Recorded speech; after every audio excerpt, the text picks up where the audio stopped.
बिस्मिल्लाहिर्रहमानिर्रहीम अस्सलाम वालेकुम। वेलकम टू गानी डिस्कशन। कैसे हैं आप सब? आई होप कि आप सब खैरियत से हैं। अगर आपकी प्रेगनेंसी का भी आखिरी महीना चल रहा है और आपकी डिलीवरी आने वाले महीनों में यानी कि सर्दियों के महीनों में होने वाली है, तो आप अपनी डिलीवरी को आसान बनाने के लिए क्या कर सकती हैं और कौन सी ऐसी टिप्स हैं जिनको सिर्फ़ और सिर्फ आप 9वें महीने में इस्तेमाल करके अपनी नॉर्मल डिलीवरी को आसान और पेनलेस बना सकती हैं। आज की इस वीडियो में हम इसी बारे में बात करते हैं। तो अगर आपकी प्रेगनेंसी का भी 9वां महीना चल रहा है तो वीडियो को पूरा एंड तक लाज़मी देखिएगा। हर कोई फ्रेंड्स यही चाहता है कि उसकी नॉर्मल डिलीवरी हो। तो अगर आप भी नॉर्मल डिलीवरी चाहती हैं तो सबसे पहले आप अभी मेरी वीडियो देखने के बाद से ही आपने जो है वो नीम गर्म पानी पीना शुरू कर देना है।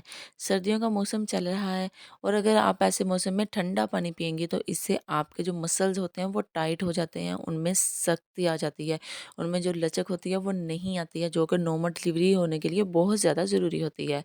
तो अगर आप ठंडा पानी पीती हैं, आपके पेल्विक के मसल्स जो हैं वो आपके वजाइनल मसल्स हैं वो लूज़ नहीं होते हैं और बेबी को जगह नहीं मिल पाती है कि वो नॉर्मल डिलीवर हो सके।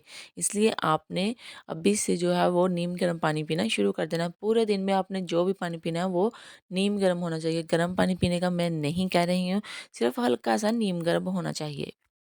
इससे पेल्विक के मसल जो है वो लूज़ हो जाएंगे, फ्लेक्सिबल हो जाएंगे, नरम हो जाएंगे और नॉर्मल डिलीवरी में आसानी होगी। नीम गर्म पानी से बच्चेदानी का मुंह भी जल्दी खुलता है। तो फ्रेंड्स, ये इतने सारे फ़ायदे हैं नीम गर्म पानी पीने के, इसलिए आपने ठंडा पानी अब बिल्कुल नहीं पीना है। चाहे गर्मियों का भी सीज़न हो, आपने 9वें महीने में नीम गर्म पानी पीने की ही कोशिश करनी है। नंबर 2 पे फ्रेंड्स जो आपने काम ज़रूर करना है 9वें महीने में वो है 4 खजूर आपने डेली लेनी है।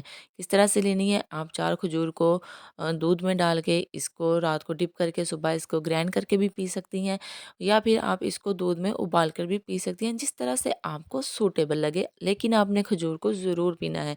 इससे भी आपके मसल्स जो हैं वो सॉफ्ट होते हैं, फ्लेक्सिबल होते हैं।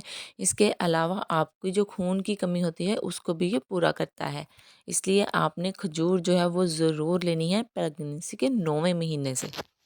नंबर 3 पे फ्रेंड्स जो आपने 9वें महीने में चीज़ करनी है वो है तिल या फिर अजवाइन के आपने लड्डू बनवा लेने हैं और रोज़ाना खाली पेट आपने उसको ज़रूर खाना है।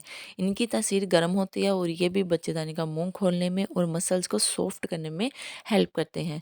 तो फ्रेंड्स, अगर आपको तिल या अजवाइन के लड्डू पसंद नहीं है तो आप ड्राई फ्रूट्स के लड्डू भी बनवा सकती हैं। ड्राई फ्रूट्स आप हर किस्म का जो ड्राई फ्रूट है वो आप इसमें यूज़ कर सकती हैं।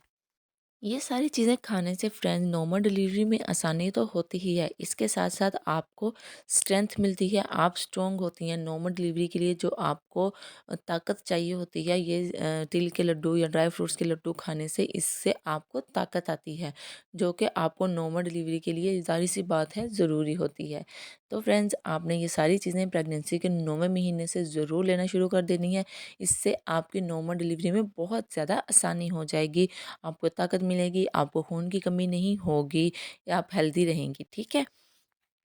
एक और ज़रूरी बात फ्रेंड्स, अगर आपको किसी भी तरह की कोई कॉम्प्लिकेशन है तो आपने अपने डॉक्टर के मशवरे के बगैर किसी भी चीज़ को यूज़ नहीं करना है। तो फ्रेंड्स, ये थी कुछ चीज़ें, आई होप कि आपके लिए हेल्पफुल रही होंगी। मिलती हूँ नेक्स्ट किसी ऐसी वीडियो में। Thank you so much for watching. अल्लाह हाफिज़।